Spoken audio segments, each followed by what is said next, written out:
لوگ دعائیاں دیتے ہیں کہ یا اللہ تیری مدد کب اترے گی. کتنا ظلم ہو رہا ہے، چاروں طرف مسلمان پٹ رہے ہیں، علاقوں کے علاقے چھن گئے دنیا کے اندر.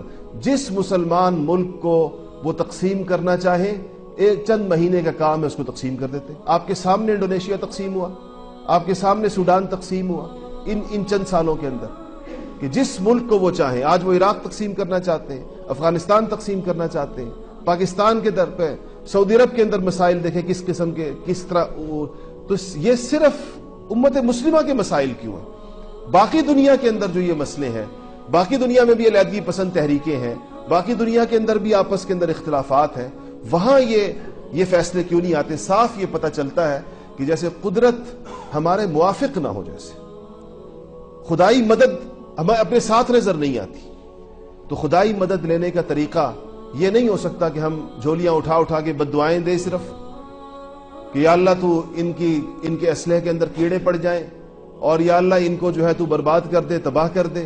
یہ بد دعائیں اس وقت کارآمد ہو سکتی تھیں جب باقی استحقاق بحیثیت امت مسلمہ ہم نے پیدا کیا ہوتا.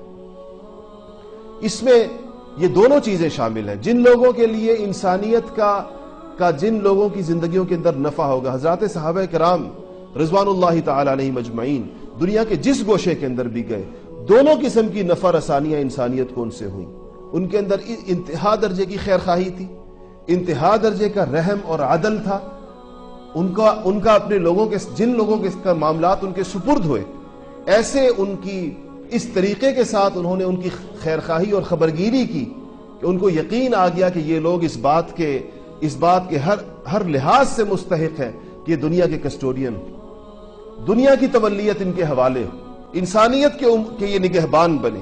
ان کے دلوں کے اندر اتنی گنجائش ہے، ان کے اندر اتنی، اس قدر ان کے دلوں کے اندر فراخی اور وسعت ہے، اتنی ان کے اندر خدا خوفی ہے، ان کے اخلاق اتنے بلند ہیں، ان کے معاملات اتنے صاف اور پاکیزہ ہیں. ان لوگوں کی زندگیاں ایسی، ان کی زندگیوں سے تقوی اور ایمان جھلکتا ہے کہ غیر مسلموں نے بھی یہ تسلیم کیا اس زمانے کے اندر، اور یہ سمجھا اس استحقاق کو کہ ان سے زیادہ دنیا کی نگہبانی کا اہل کوئی اور نہیں.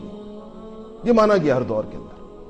آج ہم اس حوالے سے اپنے حالات کو دیکھیں تو ہم خود اس بات کے فیصلے، اس نتیجے پر پہنچیں گے کہ ہم اس قابل نہیں ہیں کہ دنیا کی باغ ڈور ہمارے ہاتھ میں دی جائے، کہ دنیا کے امور کو چلانے کے لیے اللہ جل شانہ ہمارے حوالے معاملات کو کر دے کہ تم لوگ اس تربیت سے گزر چکے ہو اور تم اس تعلیم سے گزر چکے ہو جس کے بعد دنیا کی باغ ڈور اور انتظام اور انصرام تمہارے حوالے کیا جا سکے. جمال الوجود بذكر الإله وتصفو الحياة بنور هدى. جمال الوجود بذكر الإله وتصفو الحياة بنور هدى.